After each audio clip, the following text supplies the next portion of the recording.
2021 cyclocross season took off today in fine style at the Lehigh Valley Preferred Cycling Center, also known as the T-Town Velodrome, on a sunny September Sunday. The 15th edition of Nittany Lion Cross brought together some of the region's best riders into the area for a great day of racing. Lehigh Valley fans looking for an early fall outdoor adventure attended this extraordinary event, better known as the steeplechase of bike racing. The course is about 1.8 miles around, winding itself around the local park and the velodrome itself, as well as the neighboring fields in Trexlertown. 15th annual Nittany Lion Cross was proudly brought to us by Gotham Cyclists, Discover Lehigh Valley, Shimano, Velo Shop, and Sunshine Landscaping.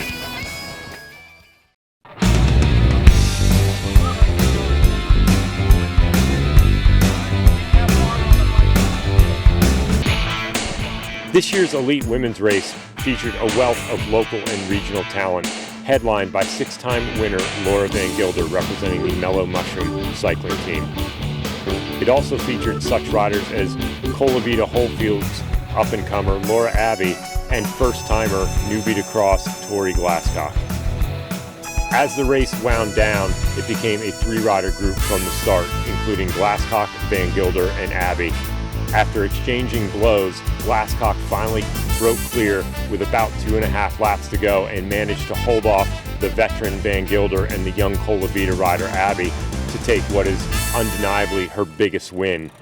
As a first-time rider, Glasscock was surprised to even be at the front of the race, let alone to take the top step at the end of the day.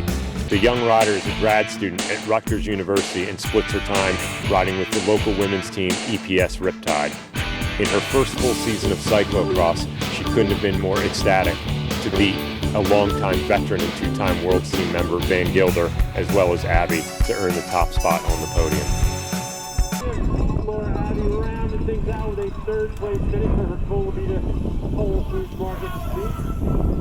Looks like that gap started to close down just a little. All right, we're here with our women's elite Nittany winner, Tori Glasscock. Tori, great race out there. Now, I think you're a relative newcomer to the sport, am I correct? Yes, I am new. This was only my seventh race, I think, seventh or eighth race. So seventh or eighth race, what were you thinking partway through the race when you realized you were with such experienced riders such as six-time Nittany winner Laura Van Gilder? I realized I could learn a lot and that I should pay attention to what they were doing so that I could have the smoothest race possible. I paid attention to the strong parts of the course for me and made a move when I could. That's interesting. That's kind of a little above most pay grade for a novice rider. So where did you pick on the course that was your point where you thought you could pull down an attack and put these other women on the back foot? Right after the barriers, there were some long sections where I could put down some power consistently. So on a turn, I passed both of them and tried to keep that gap pretty consistent. What was going through your head that last bit? Because you think you had that gap rolling for probably about the last 2 laps or so. Was there any point when you were getting a little nervous or you thought about throwing in the towel and waiting for those two to catch you? Definitely didn't think about throwing in the towel, but I knew they had more technical skills than I did, especially in the woods, so I didn't want to make any mistakes, and I just tried to put down power where I could and have a good, clean race. And after the fact, now after winning a race against such notable competition, how's it feel now that you've been on the top step of the podium to beat such great riders and really to have such a great race out here on one of the most iconic courses in the Mid-Atlantic? It was definitely an honor racing with them, and I'm super excited to race with them again. I feel really welcomed into the Cat 1, 2, 3 races, and it was just a really fun day overall. Well, it was a great race for us as spectators and announcer, and really a big hats off to you for such a great race for a newcomer, and we expect to see more great things to come in the future from you, Tori Peacock. Thanks for coming. Thank you so much for putting on the race.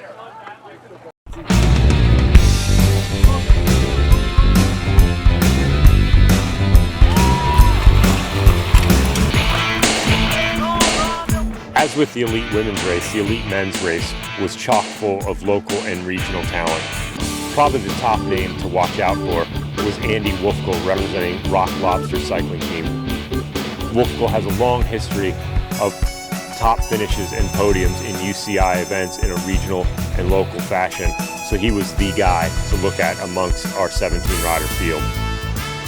Very early on, the race split into a group of 7, and that included riders such as Pat Collins, Ryan Popple, Mike Festa, and Sait Arana, the relative newcomer riding for Kelly Benefits. As the race wound down, the group was down to 4 riders for the last 2 laps: Collins, Wolfkuhl, Arana, and Popple. As they entered the last lap, Wolfkuhl tried desperately to attack and shake his companions, knowing he had the weaker sprint of any of the group. He succeeded in drawing Collins clear for the last half lap. Arana, however, was tenacious and managed to close down those last few seconds just as they passed pit 2 on the final time before they dropped down to the finish. As Arana is known as primarily a road sprinter with the Kelly Benefit Strategies team, he was able to parlay that speed into a race win here at the Nittany Lion Classic by outdistancing Wolfkuhl and Collins down the finish stretch.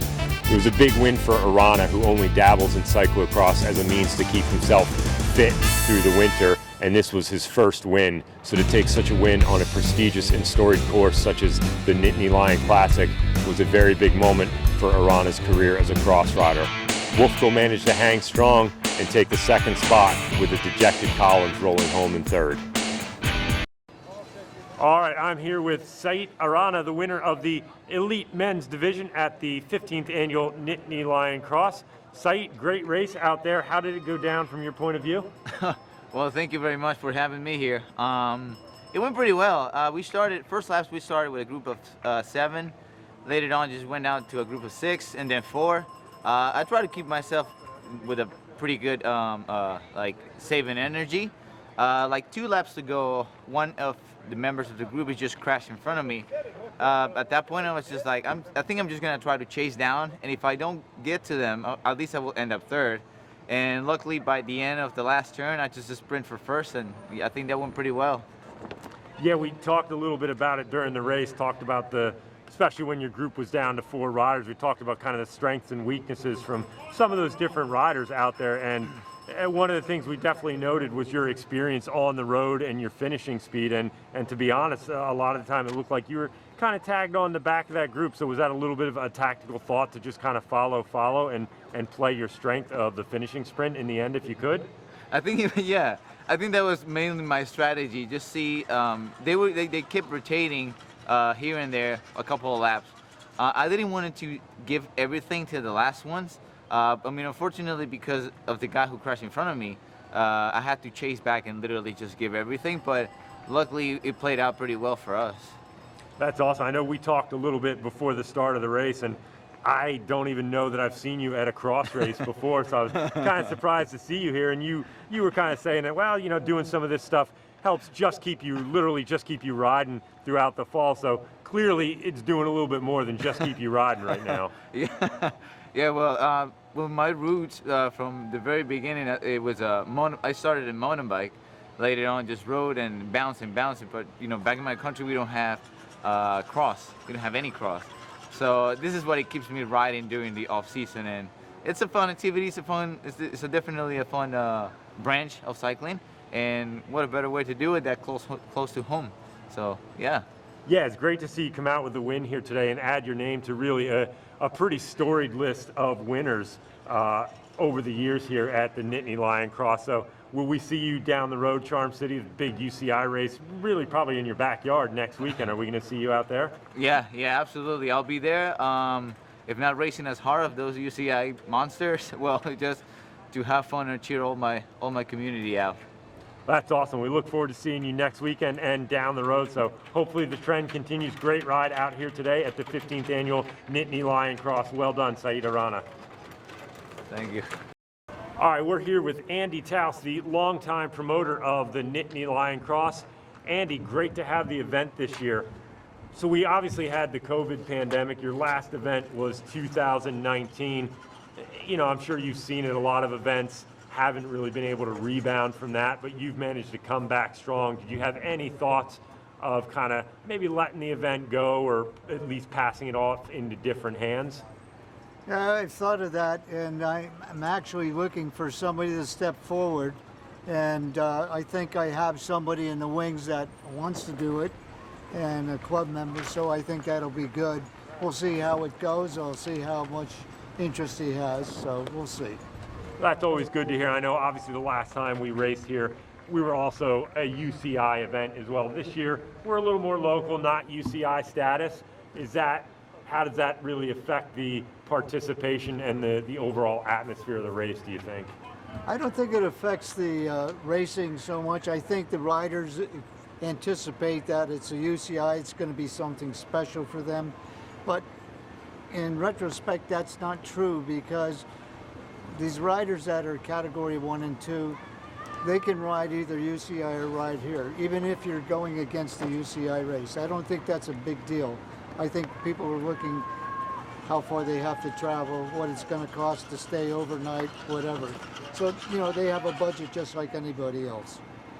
Yeah, I think that's a great take, because we've seen, we talk about some of the events that maybe suffered through COVID and have not come back after COVID, and some haven't come back specifically because they weren't a UCI event. So I think it's great to hear your take that it doesn't necessarily matter. You're really happy to have this event be still a strong regional level event and continue to go on.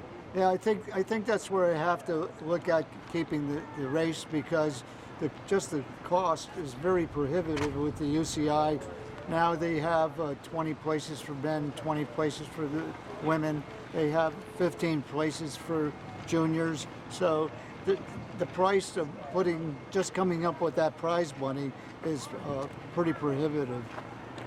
Yeah, it's certainly a challenging thing with some of the aspects involved in top level racing, but nonetheless, I think, again, we've had a great day out here today. I think we've had some really great racing, and to me, it could be the same as it was 10 years ago out here. It's just been a great vibe, really welcoming, and a lot of great fans coming out to support this event. Yeah, and yes, and you're the first time here doing announcing for us, and quite frankly, it was a real smooth transition as far as I was concerned. Joe was doing it for X number of years, and at some point Joe had to hang it up, maybe just like I'll have to hang it up some point in time. But the point being is, you did a great job, you have the great voice, and you have the personality for the race, in my opinion, because you know the riders.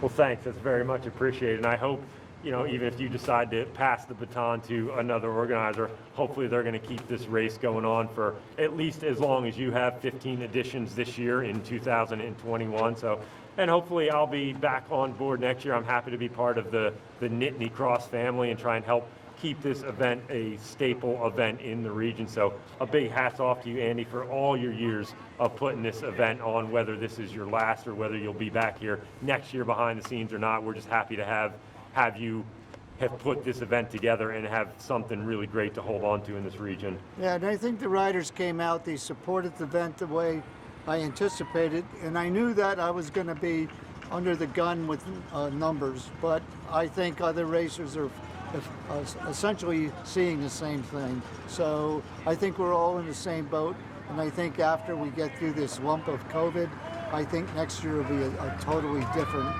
window. Yeah, I would agree, and I say with that, I'm looking forward already to another great day of racing next fall in 2022 for what will be the 16th annual Nittany Lion Cyclocross Classic here out on the grounds of the Valley Preferred Cycling Center. Thanks, Bill.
Discover Lehigh Valley is our main sponsor this year, and they were a big help. And I would like to thank all my sponsors. Thank you, sponsors.